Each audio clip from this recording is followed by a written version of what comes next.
Libre accès au trône de la grâce.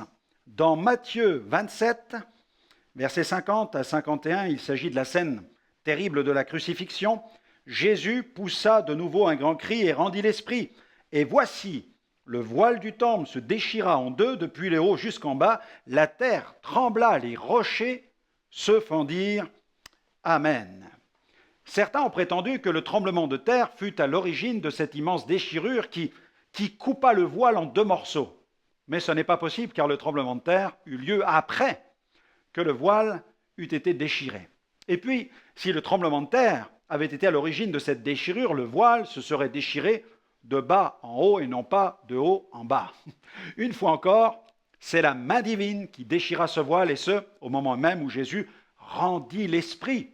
Le sacrifice venait d'être agréé par le Père. Ainsi, en remettant son esprit entre les mains de son Père, Jésus nous a ouvert une route nouvelle.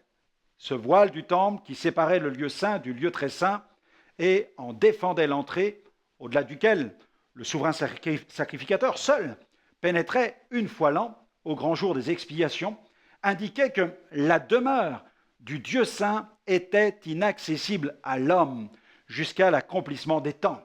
Mais ce voile déchiré au moment où se consommait sur la croix le vrai sacrifice d'expiation pour le péché proclamait, aux yeux de tout le peuple assemblé dans le temple pour l'oblation du soir, que désormais l'accès au trône de la grâce était réouvert. L'auteur de l'Épître aux Hébreux a évoqué cette route nouvelle qui nous donne accès à la présence de Dieu. Dans Hébreux chapitre 10, versets 19 à 22, « Ainsi donc, frères, puisque nous avons, au moyen du sang de Jésus, une libre entrée dans le sanctuaire par la route nouvelle et vivante qu'il a inaugurée pour nous au travers du voile, c'est-à-dire de sa chair. Approchons-nous avec un cœur sincère. » Sous l'Alliance, sous l'Ancienne Alliance, l'accès au lieu très saint était extrêmement réglementé.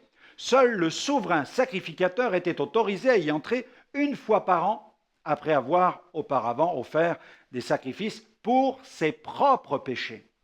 Un voile séparait donc le lieu saint du lieu très saint. Ce voile est l'image de Christ venu en chair. Il était fait de fin lin, comportait plusieurs couleurs. Sur le voile étaient représentés des chérubins. Le bleu symbolise Jésus qui est venu du ciel. Le pourpre, Jésus qui a versé le sang du rachat. La couleur écarlate nous parle de la royauté de Jésus. Le fin lin, de l'humanité et de la marche parfaite de Christ. Les chérubins brodés, ils nous rappellent que l'accès du jardin d'Éden fut interdit à l'homme après avoir péché. Mais en déchirant le voile, Jésus nous a ouvert le chemin. Une route nouvelle qui nous conduit directement dans la présence de Dieu. J'aimerais vous recommander cette prière aujourd'hui. C'est plutôt une action de grâce. Merci Seigneur pour le voile déchiré qui me donne libre accès au trône de la grâce.